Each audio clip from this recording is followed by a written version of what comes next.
Hello, everybody, and welcome to the Dishing with Stephanie's Dish podcast. I'm Stephanie Hansen. I'm here today with my guest, Dan Pashman, and it's sort of a coincidence that you're here today Okay.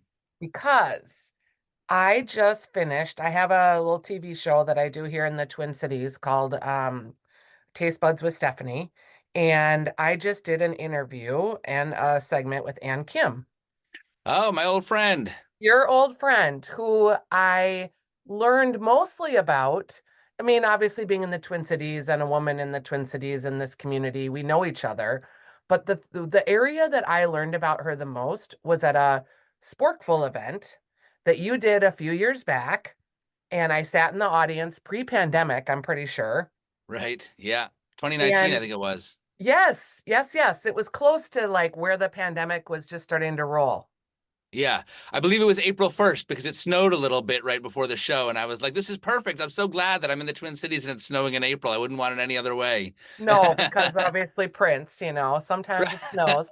That's right. But the best part about seeing you today is that you're going to be back on March 24th at the Amsterdam, which is where I saw you at 6:30 with Ann Kim again, recording another podcast. That's awesome. That's right. But this one's going to be different because now Anne's going to turn the tables on me.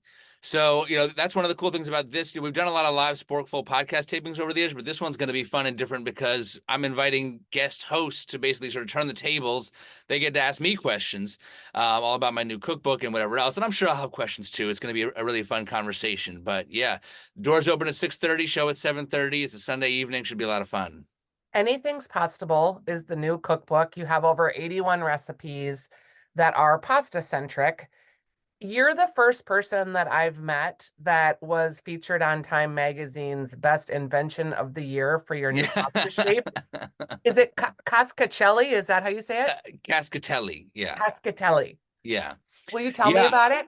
Yeah, so I mean, I invented a new shape of pasta. I mean, that's which is a good conversation starter at parties, I can tell you, barbecues and all that. But yeah, I wanted to tell a big epic story on the Sporkful podcast. That was where it started, and I thought, well, what if I invented a new food? I'm sure there'd be ups and downs and things would go wrong. It'd be a great story, and if it's and it would be a great story as long as it's very successful, or if it crashes and burns. Either one of those would be good. Um, but it ended up being so much harder than I anticipated. I decided to invent a new shape of pasta because I'm kind of dissatisfied, Stephanie, with a lot of the old shapes out there. I have these three metrics I came up with to judge all pasta shapes. So there's forkability, how easy is it to get it on the fork and keep it there? Sauceability, how well does sauce adhere? And tooth sink ability, which is how satisfying is it to sink your teeth into it? And a lot of shapes get one or two of these right. Very few nail all three. Spaghetti can barely get one of them. I mean, you can't get a good bite of spaghetti on a fork. It's either it's too much pasta or it's not enough. You got danglers splattering sauce all over the place. Then you finish the pasta and half the sauce is still in the plate.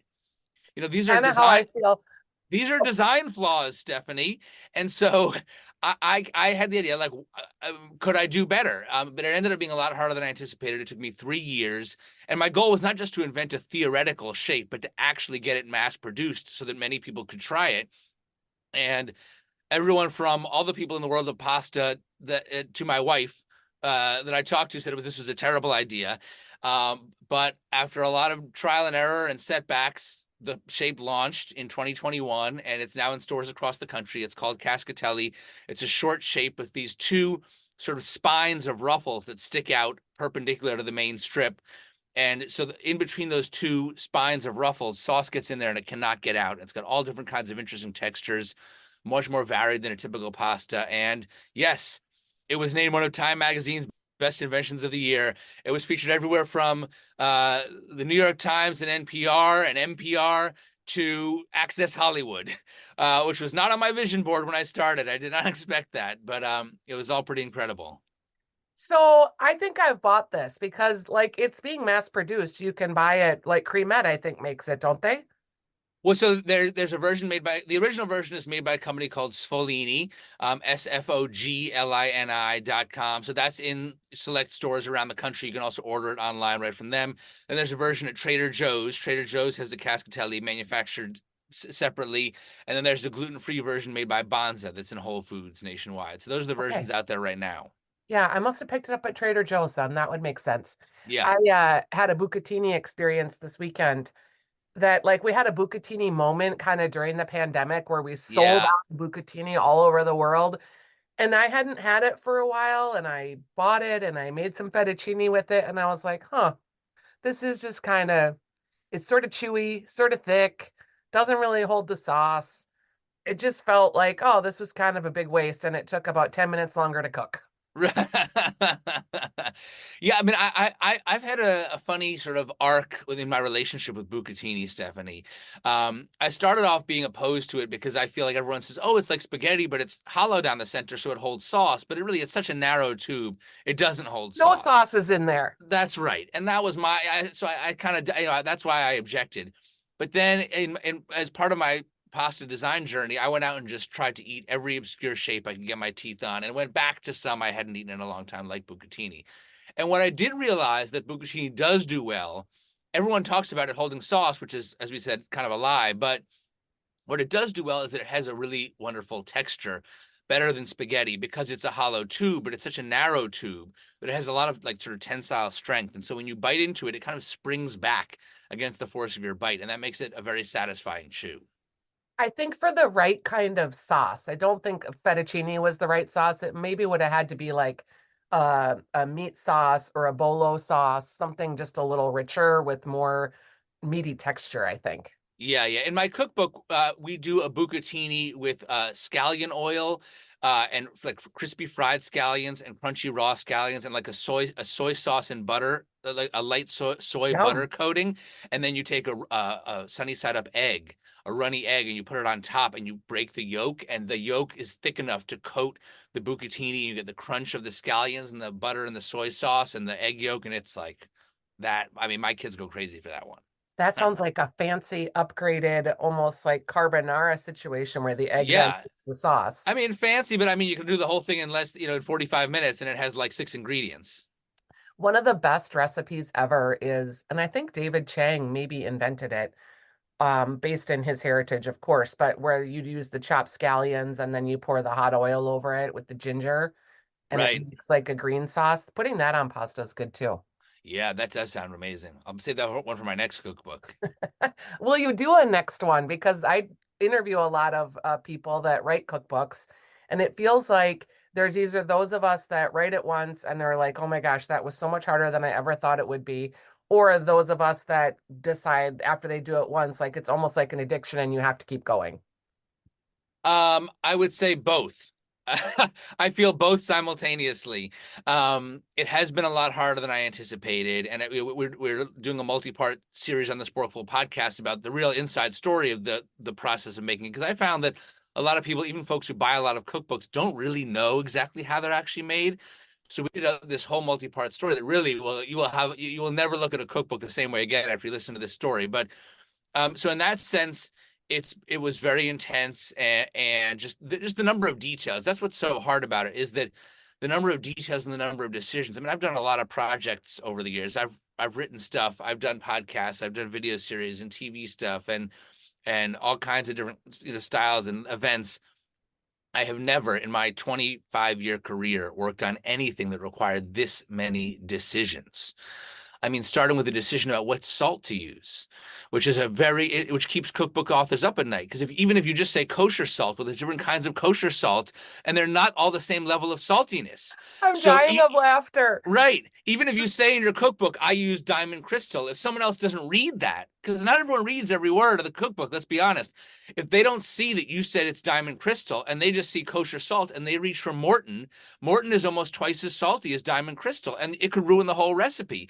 And I could take up 10 hours with the list of similar decisions, each of which feels like it will make or break the recipe that you're working on and determine whether or not people will have good results.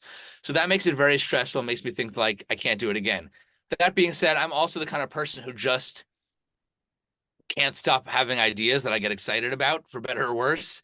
So I already have ideas for like three more books. Yeah. Just going through the process once sparks so many new ideas. So I'm like, what if I did one of these? What if I did a cookbook like this? I'm already jotting down notes. I met a recipe developer last night at a party, and I was like, "We should work together. If anyone buys the cookbook I'm about to release, then we'll work together for the next one." So I feel both of those feelings simultaneously. It's funny because if anyone asked me about the cookbook I wrote, like if my criticism of it is, it's exactly that. I love salt, so I eat a lot of salt, and I think I didn't salt my recipes enough throughout the whole book because I was so worried that my preference is so salty that I make some of the recipes exactly as they are in the book, and I think, oh my gosh, this just needs so much salt. Right, right. No, and that's the other nerve-wracking thing about the process is that, every recipe in my book was tested by four different people, 5+ times total. Um, but still, then the book goes to print, and I'll go back and cook a recipe, and I'll be like, maybe it needed another quarter teaspoon of this, and so you never feel like you got it perfect, and every time you cook a recipe, it's a tiny bit different, even if you're following the same recipe in the same kitchen and you're the same person, there's always a little bit of chance, and so um, that makes me feel, then you're like, oh, I want to do another cookbook because like I can do it better. I won't have these questions the next time, but of course you still will. Well, But I think it's that kind of like never ending drive to get it just right, which is, you can drive yourself nuts a little bit, but it's also the kind of like the thing that motivates people. So in yeah. that sense, I kind of find it inspiring. Now you're kind of a fancy guy. Did you photograph your own book or did you hire fancy people? I don't think that those are the only two options, Stephanie. I don't think of myself as a fancy guy, but I did not photograph it myself. I hired folks to photograph it, but many of the props used in the photographs were taken from a junkyard, so that's not fancy at all, Stephanie. Um, I wanted the photos in the book to be I wanted it to feel very lived in, very not fancy, so like a lot of the dishes have like a napkin is crumpled up or a bite has already been taken from the Sure. food. There's crumbs on the table, like there's hands coming in, and my kids' hands are in some of the photos, reaching and grabbing for stuff. I wanted it to feel like there are real people behind this cookbook and You're real on people. trend. Right. Well, and good. But like, real people sometimes leave crumbs on the table Yes. and crumple up napkins and there's half of a sip taken out of the drink or whatever. So, um, I hope that people will find that the book is very accessible and approachable. Most of the recipes will take you less than an hour. I have a special section in the back that lists all the recipes that are 45 minutes or less, all the recipes that are That's five smart. ingredient, all Yeah. the recipes that are 5 ingredients or fewer.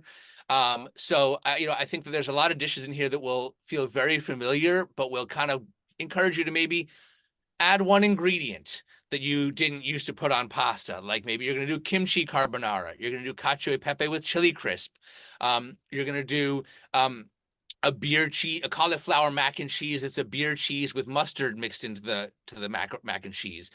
Great, and there's also a lot of instructions for how to make these dishes ahead, so that you can plan when you're having people over, so you're not stressed. So I really went to great pains to try to make sure there's a lot of dishes in this cookbook that you can throw together on a weekday night for the family without stressing out too much, while also eating something you haven't had before on pasta and broadening kind of blowing your mind, I hope, a little bit and broadening your horizons, that there's so much more that you can and should be putting on your pasta. Well, you've hit on four distinct trends. So you're doing it right because you hit Oh, on good. cauliflower, which is a trend. You hit on authenticity of photographs and getting away from the whole whiteboard situation. What was the other one that you hit on? Oh, 5 ingredients or less. And then weekend project cooking. Like that's kind of its own separate little category. So this Right. book sounds like you're gonna hit it on all cylinders. Oh, great. I hope from your lips to the cookbook purchaser's ears, Stephanie. Do you have a huge tour plan, and is the tour in conjunction with Sporkful podcasts all the way along? Because that's also part of the book is you gotta then, go out there and shill it. For sure, yeah, and I'm very excited to hit the road. I mean, I kind of always wanted to do a big tour like this. I've done sort of small tours here and there. We did our Twin Cities show in 2019, which was a blast, and so I knew I wanted to make sure I came back to the Twin Cities. I'll be in Chicago, Twin Cities, Atlanta, Miami, DC, Boston, Philly, Seattle, San Francisco, LA, and all of them in conversation with incredible folks that I'm so grateful are coming. So Ann Kim in the Twin Cities, as we said, Chicago, I'll be in conversation with the Korean vegan Joanne Lee Molinaro. In Atlanta, I'll be talking with Kim Severson from the New York Times. Oh, that's In cool. Miami, it'll be with Yeah. Carlos Frias, formerly of the Miami Herald, great food writer. In DC, I'll be with Patty Hinich of PBS, who I love, and she's just the greatest. Um, Boston, I'll be chatting with Dan Souza from America's Test Kitchen. Philly will be with Kaylani Palmisano at WHYY. So just a lot of really talented people that I'm, very, really appreciate that they're coming out and joining me. I mean, if that's not reason to hit subscribe on the Sporkful podcast, I don't know what is. Um, what are some of the like things that you're excited about cooking right now that aren't pasta? Like, are you obsessed with any ingredient or are you finding something seasonal where you're just like, oh, I can't get enough of this? I mean, I don't know. Well, I guess I would say I'm on a big shawarma kick. I love shawarma. Um, and when you get it I've had it in Israel or anywhere across the Middle East, and there are variations that span the region, and it's always phenomenal. There they have like a spit. So I've been interested in like what are some ways that you can kind of replicate some of the flavor and texture of that at home. So that I've just been kind of tinkering with different recipes, and I love lemon. I have lemon wallpaper in my kitchen. There's a lot of lemon in the pasta dishes in this cookbook. Regular lemon juice, lemon zest, preserved lemon, and so like I've been doing this preserved lemon paste from New York Shook, which is available I think at Whole Foods around the country. You can get it Yum, shipped to your house. That like as a condiment in the shawarma package with the wrap. I'll usually just do it with flour tortillas, and you get hummus and the preserved lemon paste and some crunchy acidic veggies. Oh yum. my gosh, so good. I just saw this on TikTok, I'm sure, where they peeled the lemons and then they dehydrated them in the oven and then they ground them up like in a powder, like you would make a garlic powder. So this is a lemon skin powder, and they're using that as enhanced flavoring in dishes. And I'd never thought of that or heard of it before, but it sounds kind of brilliant because so much flavor's in the skin. Yeah, no, for sure. I'm not familiar with that, but I'll be sure to check that out. Yeah, Yeah. I'm like, wow, this is really a cool idea I never thought about. Also, we're seeing a lot of shawarma, the sauce that's appearing in like pasta dishes, or I saw the other day someone that had roasted a whole head of cauliflower and put it in a shawarma type sauce. I think shawarma's having a moment. I'm here for it. I'm here for it. We on our radio show we talked about what vegetables are having a moment because we feel like in the Twin Cities here carrots are like Mm. big. Everybody's big into carrots right now. I personally am ushering in the humble cabbage and bringing that back into the zeitgeist because we're getting a little tired of Brussels sprouts. Do you have any like vegetable that you're kind of obsessed with? I mean, I've been seeing a lot of cabbage too. I'm with you on that one for sure. I've had a couple of really good cabbage dishes in the last few months. A lot of like braised cabbage in a broth, like a sort of like I had one that was like a miso broth situation with Um, a nice char on the cabbage, and then it's braised is so good. Um, you know, I'm not sure. I mean, I still love broccoli. I mean, to me, like when you cook it on a high heat on a sheet pan with get a nice char on it. I mean, just all the time. And then I'll often just cook a whole sheet of it to have as a side dish at dinner, and then I'll have leftovers in the fridge. And I'm working from home. One of my go-to lunches is the leftover charred broccoli in a flour tortilla with melted mozzarella cheese and chili crisp. So oh, you yum. you take the tortilla, you put the cheese and the chili crisp, you stick in the microwave for a minute so the cheese is all melty and the chili crisp is like sizzling and bubbly, and then you lay in you warm up your broccoli and you put that in there and wrap it up, and it's just like crunchy and spicy and phenomenal. Sounds good. Do you have any brand of chili crisps that you particularly like? I love Kari Kari, which I think is out of Seattle. That one is they just got a lot of crunch. I don't need my chili crisp. I mean, I like spicy food, but I don't want my chili crisp to be too spicy because I like a lot of crunch. So I want to be able to really slather it on. So I'm a big Kari Kari fan, but there's a lot of good ones out there. You've done a lot of amazing podcasts and you've interviewed a lot of really cool people. Nigella stands out as like, wow, she's so great in conversation. Also, you interviewed Rachel Maddow. What Yeah. was she like when she's not talking about politics? Like from a food perspective, is she a foodie? Yeah, I mean, she's great. And my first real job in radio was as a producer at Air America Radio, which was a progressive talk radio Oh, I network know that, all about it. Al yeah, Franken was from that's the right. Twin Of Cities, course, and yes. So the Minnesotans will know it well. But I started there in 2004 when the network launched. I worked mostly on Mark Maron's show, and he's gone on to be a very successful podcaster. Um, but I also that was where I met Rachel because she was at that time like unheard of, and she was working on one of the shows and as a newscaster. So we became friendly then. And when I launched my podcast, then she was a big MSNBC star, and she was nice enough to come on the podcast. Um, and I was like, "What do you want to talk about?" And she said, "I want to talk about pina coladas." And she was, I think, still to this day, one of the very few, possibly the only Sporkful guest who ever came on the show with notes. Like she was, that's and this is Rachel in a nutshell. This is how prepared she was. She's always in any meeting, you can't pitch her any idea that she hasn't already read about herself. She's like always the smartest person in the room. She's really amazing. And um, she showed up for the taping with notes on the history of the pina colada and why she wanted to talk about it. And it was the whole point of it. Her whole point was sort of like a lot of cocktails started off being very simple and pure, like the daiquiri, which is just supposed to be like sure. rum and sugar and lime juice. And then it sort of got industrialized and turned into this like frozen, mass produced slurry. And the funny thing about the pina colada was it was actually always gross. It was like invented using Coco Lopez cream of coconut, which is kind of like this corn syrupy Yep. canned concoction. So like from the day it was invented, it was kind of like always that. And so she had tried to create a new kind of pina colada that would be not Gross. right, not gross, and that would actually be like fresh and organic and a little bit lighter with the same flavors. So she did. So actually, I think the recipe is still up on sporkful.com. It's called the Maddow Colada. You can like search it up, I'm and it going is to, phenomenal. It's really, really good. Yeah. because I do love a good pina colada, and I always end up resorting to the horrible syrup. And we're heading to the Caribbean on a sailing trip in the next week, and that would be a great opportunity to try a fresh version. There you go. Yeah, search it up. It is. You need to make sure you have orgeat on hand, which is like Okay. almond syrup, the secret Yep. ingredient to a mai tai. It can be a little hard to track down. Not every liquor store is going to have it, but I've ordered it online. It's very easy to find online. All right. Well, you have been just a delight.